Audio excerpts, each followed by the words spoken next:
Kalau konsolidasi kita lebih banyak menunggu karena datar itu ya nanti tidak ada potensi yang menguntungkan buat kita.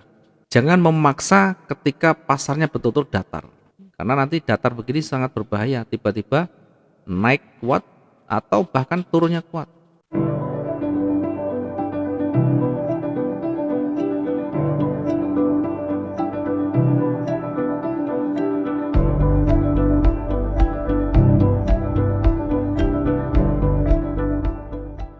Oke, selamat pagi. Assalamualaikum Pak Alif. Waalaikumsalam. Selamat pagi Pak Wijaya. Iya Pak Sehat Alif. Pak. Alhamdulillah sehat Pak. Di kelas ramai ya Pak. Di kelas di grup Iya. di grup. Kalau malam nggak pernah ikut Pak ya? Oh selalu ya nggak selalu, sering banget Pak, sering Oh, gitu sering ya. banget. Cuma Heeh. terkadang saya ketiduran di depan laptop. Kalau sudah Iya. malam eh, ya ada rasa ngantuk begitu Pak. Iya. Yang penting sekali-sekali ada waktu luang disempatkan untuk ikut biar nanti sedikit banyak ada tambahan di sana. Ada kalanya Iya Pak. nanti satu dua yang eh, bisa kita dapatkan karena malam itu kan ada sering ada news sehingga di sana banyak pelajaran bisa kita ambil. Kalau siang begini jarang ada berita, Pak. Oke Ya, kalau oke. malam kan Iya Pak. minimal memahami pergerakan jelang-jelang ganti jelang-jelang news dirilis itu. Ya kalau ada waktu sempatkan. Nanti kalau misalkan pas berita besar, paling tidak sedikit banyak kan kita punya pengetahuan di sana. Siapa? Oke, sementara untuk materi kemarin bisa diterima dengan baik, bisa dimengerti Pak yang kita sampaikan yang kemarin terkait dengan money management, terkait dengan risk management, dan tentu pola pikir kita bagaimana ketika kita sudah memutuskan untuk terjun di dunia bisnis trading khususnya. Iya, sangat mudah diterima Pak, sangat masuk, Oke, sangat masuk, sangat uh, apa istilahnya, saya mudah mencerna begitu, dan baik, jelas sekali Pak. Jelas, padat, dan lengkap baik. itu. Ada pertanyaan dulu mungkin terkait dengan Tidak materi Pak, itu. Baik. sudah Kalau tidak ada, cukup hari ini jelas. saya akan sampaikan, saya akan lanjutkan dengan materi pokok materi terkait dengan metode, terkait dengan analisis, terkait dengan teknikal. Sehingga mohon maaf untuk membuat fokus pembelajarannya untuk dimatikan dulu audionya biar nanti tidak ada noise sana sini, biar kita fokus pada Siap. pembelajaran. Baik, terima kasih. Saya akan Baik, mulai dengan materi teknikal atau yang kemarin kita sudah sampaikan tiga pilar itu. Yang kita sudah bahas adalah terkait dengan money atau money management, risk management. Kemudian kita juga kemarin sudah singgung terkait dengan mind, terkait dengan psikologi trading. Nah, kemudian yang terakhir kita akan membahas terkait dengan metode atau bahasa gampangnya ini adalah analisis. Analisis nanti ada teknikal, ada fundamental ya. Fundamental ini sebenarnya menyeluruh secara umum, ini berkaitan dengan berita, berkaitan dengan geopolitik di luar negeri khususnya negara-negara besar ya, Eropa, kemudian Amerika. Ini berkaitan dengan ekonomi, berkaitan dengan politik, berkaitan dengan sosial dan sebagainya, macam-macam. Yang tentu nanti berdampak pada pergerakan US dollar. Pergerakan US dollar akan mempengaruhi hampir semua pasangan yang ada di dunia ini. Hampir semua terpengaruh di sana. Ya, meskipun tidak selalu, ya tetapi lebih banyak berpengaruh di sana. Apakah kalau kita tidak memahami fundamental kita tidak bisa konsisten? Bisa. Dari teknikal saja kita juga bisa, dari fundamental saja juga bisa. Karena memang di luar sana ada yang ahli teknikal, khusus ahli teknikal tidak peduli dengan fundamental, ada yang dia hanya mengandalkan fundamental ya, dengan eh, fokus pada fundamental, teknikal tidak terlalu difokuskan di sana. Dua-duanya ada yang ahli dan spesial di sana. Nah, yang kita lakukan nanti kalau bisa dua-duanya kita minimal punya bekal ilmu di sana. Teknikal saja bisa, fundamental dua-duanya kalau bisa jauh lebih bagus. Karena kalau kita belajar teknikal, karena kita bukan menggunakan analisa indikator, kita menggunakan price action, ya kita menggunakan basic utamanya adalah harga yang nanti tercermin di dalam candlestick, maka sebenarnya tanpa fundamental pun kita bisa membaca pergerakan dari candlestick dari teknikalnya. Namun demikian tentu dua-duanya kalau kita paham, kalau kita memahami kalender-kalender ekonominya, jam berapa ada berita, kemudian ada berita di luar itu seperti apa, tentu nanti akan menyempurnakan trading kita di dalam membaca peluang, di dalam membaca potensi dan pergerakan yang ada. Kita akan fokus dulu di teknik analisa teknikal yang nanti berbasis pada price action. Oke, seperti apa saja yang akan kita pelajari? Sekali lagi yang kita pelajari adalah berkaitan dengan price action. Karena teknik kita adalah price action technical analysis. Ya, price action teknik analisa teknikal yang menitik beratkan pada price action, pada pergerakan harga. Pergerakan harga kemarin sudah kita sampaikan, ada pergerakan harga dari harga masa lalu, histori, kemudian ada harga sekarang. Nanti kita padu dari harga sekarang, kemudian harga histori bagaimana, nanti akan ketemu di situ namanya peluang. Baik, kita mulai dari analisis teknikal yang pertama. Ya, kita pelajari adalah pergerakan atau struktur pasar. Atau bisa mengarah kepada kecenderungan. Atau bisa kita jadikan tren kecilnya. Yang pertama nanti kita belajar tentang struktur pasar, kecenderungan atau trennya. Struktur pasar ini yang saya maksud adalah susunan dari candle yang membentuk satu arah, yang membentuk satu susunan yang mengarah pada satu kecenderungan. Apakah nanti mengarah ke atas, apakah nanti mengarah ke bawah, atau justru nanti mengarah datar atau sideways. Jadi di pasar itu kalau tidak naik turun ya datar. Nah, untuk bisa memahami tentu kita harus belajar banyak struktur, harus banyak belajar mempelajari susunan candle. Kenapa kita harus paham dan memahami dan menguasai struktur pasar? Karena ini menjadi arah utama. Menjadi arah utama. Ya ibaratnya ini adalah arah anginnya. Arah anginnya nanti kencangnya kemana, disitulah kita mengikuti. Nah, caranya bagaimana nanti untuk menentukan arah ini? Satu dengan visual ini dengan kasat mata. Yang kedua dengan menarik garis tren atau trend line. Atau bisa dengan trend channel. Ya, bisa menarik garis trend line atau trend channel. Visual ini kita lihat arah kecenderungan secara kasat mata nanti kan kelihatan di mana. Contoh begini, kalau saya membuatkan satu contoh, ya, kalau misalkan pergerakan candle nanti mengarah ke atas, dia akan cenderung begini. Nah, ini secara visual kasat mata dia mengarahkan ke atas. Artinya strukturnya terbentuk naik, maka fokus kita adalah buy. Fokus kita adalah buy. Nanti kita baru mencari peluang dan titik entry-nya.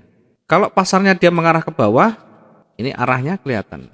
Jadi tren terbentuk adalah strukturnya turun, trennya turun, maka ini fokus kita nanti adalah sell. Ya tentu ini nanti harus betul-betul banyak catatan, tidak cukup tren saja, nanti ada banyak catatan. Kemudian kalau datar ya kita berarti menunggu. Kalau konsolidasi kita lebih banyak menunggu, karena datar itu ya nanti tidak ada potensi yang menguntungkan buat kita. Jangan memaksa ketika pasarnya betul-betul datar, karena nanti datar begini sangat berbahaya, tiba-tiba naik kuat atau bahkan turunnya kuat. Nah kalau kita salah, kita ambil posisi buy, ternyata marketnya turunnya kuat, maka pasti minus yang panjang, minusnya banyak. Saya coba untuk melihat candlenya, bagaimana kita melihat struktur yang ada di sana. Nah, contohnya begini. Struktur itu ketika secara visual dia sudah mulai satu arah atau sudah mulai menuju ke kecenderungan, ke arah kecenderungan. Sehingga kalau sudah mengarah ke atas begini, dilihat candle-candle yang sebelumnya. Kalau candle sebelumnya terlalu kecil dan dampaknya tidak berpengaruh, maka fokus kita adalah buy. Fokus kita adalah buy. Ya, tentu tadi kita sampaikan nanti banyak catatan. Meskipun trennya naik, nanti ada banyak aspek yang harus kita perhatikan. Bisa saja nanti naiknya sampai di situ kemudian kembali turun. Yang terpenting kita lihat dulu strukturnya. Ini mengarah ke atas. Kalau kita tarik garis, arah kecenderungannya ke atas. Berarti fokusnya buy. Karena ada saatnya nanti pasar itu tidak terlalu terlihat. Ya, ini seperti ini. Ini pasar ini arahnya tidak terlalu tampak. Maka ini disebut dengan sideways atau datar. Dalam kondisi datar tentu kita sulit untuk memanfaatkan peluang yang ada di sana. Kemudian ada lagi arah kecenderungan yang kelihatan. Ya, misalkan ini dari datar sudah mulai merangkak. Ini namanya kecenderungan. Sehingga fokus kita adalah sell kalau sudah turun. Tentu sekali lagi nanti ada banyak aspek ya, nanti ketika sudah semua kita pelajari, baru nanti kita praktekkan step by stepnya. Yang terpenting paham dulu ini arahnya, visualnya kemana. Yang terdekat dari running yang paling utama, bukan yang terlalu jauh. Kalau ini tren turun, ini naik, ya nanti akan, oh ini kan fokusnya buy. Iya, kalau kita tradingnya jangka panjang. Kalau tradingnya harian, trading harian itu trading satu hari diusahakan finish, satu hari diusahakan clear di sana, tidak sampai berhari-hari. Sehingga yang kita manfaatkan, yang kita ambil nanti adalah yang terdekat dari running, arahnya kemana, strukturnya terbentuk kemana, maka disitulah yang menjadi fokus perhatian kita. Nah, ini adalah arah kecenderungan.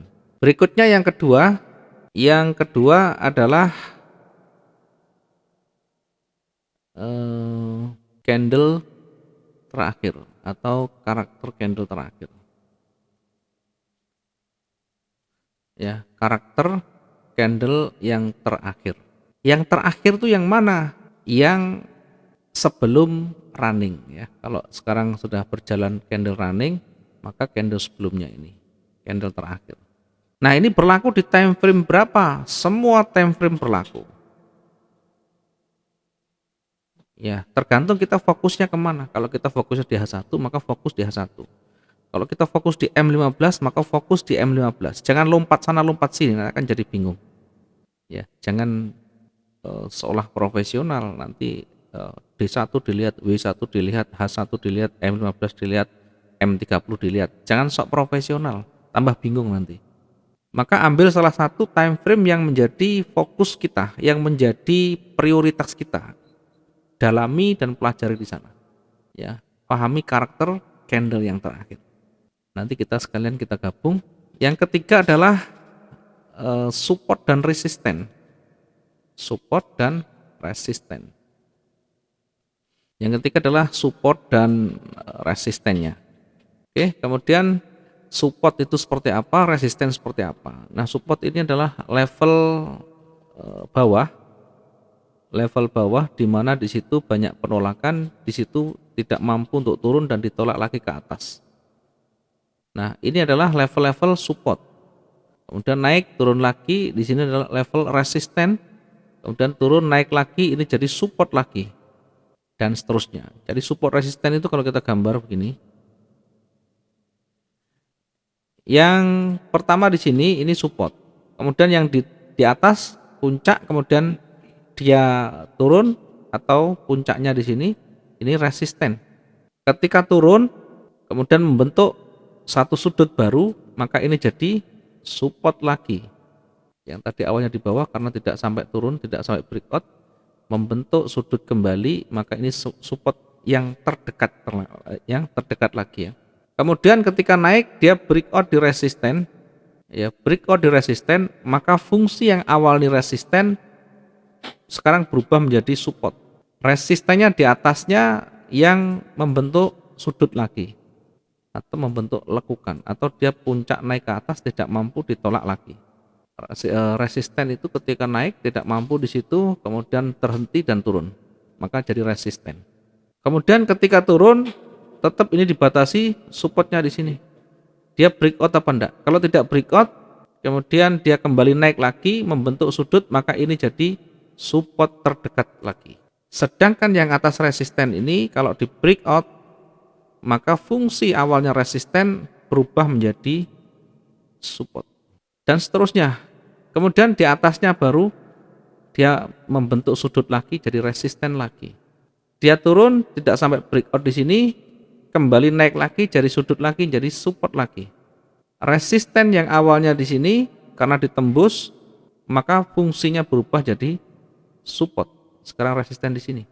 Kemudian ketika dia di puncak misalkan, kemudian turun breakout support, maka fungsi yang awal support ini berubah menjadi resisten. Ini diuji di sini. Kalau nanti di sini supportnya di sini di breakout lagi, fungsi yang di sini support awalnya jadi resisten kembali. Nanti kalau dia naik breakout lagi di atas, ini kembali jadi support lagi dan seterusnya begitu. Ini menentukan support dan resisten. Nah, bagaimana cara menentukan support resisten? Yang pertama kita bisa dengan level psikologi. Level psikologi itu apa? Level psikologi ya tadi gampangnya dia naik sudah tidak mampu, kemudian mulai ditolak, mulai turun. Nah, ini bisa menjadi level psikologinya. Pasar itu permintaannya sampai di situ, kemudian terhenti lagi, turun kembali harganya. Maka saya sering menyampaikan level psikologi itu adalah harga di mana di situ harga tingginya kemudian terhenti, kemudian ditolak lagi oleh seller dan sebagainya. Kalau di bawah harga terendahnya kemudian terhenti, ditolak oleh buyer, mulai naik lagi. Maka ini menjadi support. Oke, yang ketiga adalah support. Yang keempat adalah area retracement atau koreksi. Nah, retracement ini ketika harga naik, kemudian dia mencoba melawan, kemudian pada akhirnya melawannya tidak sampai panjang, kemudian balik naik lagi. Maka ini namanya koreksi ya, koreksi atau retracement. Bagaimana memahami dan mengetahui batasan retracement? Ya, kemarin sering kita sampaikan mana yang dominan di situ. Yang dominan misalkan buyer, kita tarik garis sampai ujung volume tertinggi terendahnya, kita klik 2 kali, nanti di tengah-tengahnya ada titik. Di situ adalah untuk area koreksi. Biasanya kita menggunakan 50%. Dan rata-rata ini menjadi area untuk menguji kalau dia mencoba melawan apakah mampu atau tidak, diuji di sini. Kalau dia tidak mampu kemudian mulai ditolak lagi, maka dia akan kembali naik lagi. Sebaliknya ketika ketika naik kemudian seller menekan dan tekannya kuat ya, lebih dari 50%, bahkan kalau di Fibonacci itu bisa di antara 50 sampai 61,8%. Sehingga kalau kuat breakout di sini artinya ya buyer sudah tidak mampu membendung tekanan seller. Sehingga kalau seperti ini masih berpotensi akan lanjut turun lagi. Jadi yang menjadi fokus perhatian kita atau menjadi dasar untuk retracement adalah di antara 50 hingga 61,8%. Saya biasa menggunakan 50%, lebih gampang. Sehingga kalau naik, kalau cuma turun segini ya kemudian hati-hati. Karena belum tentu ini turun lagi, bisa saja ini koreksi kemudian kembali naik lagi jauh lebih tinggi. Kemudian berikutnya baru nanti yang kelima itu kita pahami namanya ring. Ring ini adalah kemampuan pergerakan dalam satu periode. Ya, biasanya saya mengambil D1 atau 1 hari sekali ya. 1 hari. Nah, ring ini rentangnya ini pergerakan di emas XAU ini dalam kondisi normal di antara 1600 hingga 3000 pip. Dalam kondisi ada news berdampak ini bisa 3000 hingga 6000 pip. Ekstrim ini bisa 13.000. Ekstrim itu kondisional, kondisi tertentu yang ada ada fluktuasi yang luar biasa, ada pergerakan yang luar biasa. Contoh misalkan pernah ada kemarin mungkin dengar namanya Brexit ya. Inggris keluar dari Eropa, itu pergerakannya bisa 13 ribuan, bahkan bisa lebih. Ya, tetapi dalam kondisi normal, dalam kondisi yang standar ya di antara ini. Ini ringnya. Sehingga kalau misalkan dalam beberapa hari terakhir ringnya di antara ini, ya berarti hari ini pun di antara itu. Kecuali ada berita yang berdampak besar nanti bisa lebih dari 5.000. Oke, ini adalah bagian dari cara kita membaca tahap demi tahap. Kemudian kalau sudah baru nanti yang terakhir triggernya. Nanti triggernya kita bahas juga. Triggernya. Trigger ini pemicunya. Ya, ada beberapa trigger kemarin, ada pola candle, ada dua konfirmator, kemudian ada dua penolakan panjang, kemudian bisa juga karena koreksi, ada koreksi, kita bisa manfaatkan koreksi, kemudian kita juga bisa memanfaatkan breakout, ya bisa dengan pola candle, bisa dengan dua konfirmator, bisa dengan dua penolakan panjang, bisa dengan koreksi, bisa dengan breakout, bisa dengan perubahan warna. Ya, sekitar ada 6 trigger yang bisa kita gunakan, nanti bisa dicari sendiri, mungkin ada menemukan sendiri, nanti bisa ditambahkan. Baik, kita coba untuk memulai bagaimana step by stepnya mempraktekkan.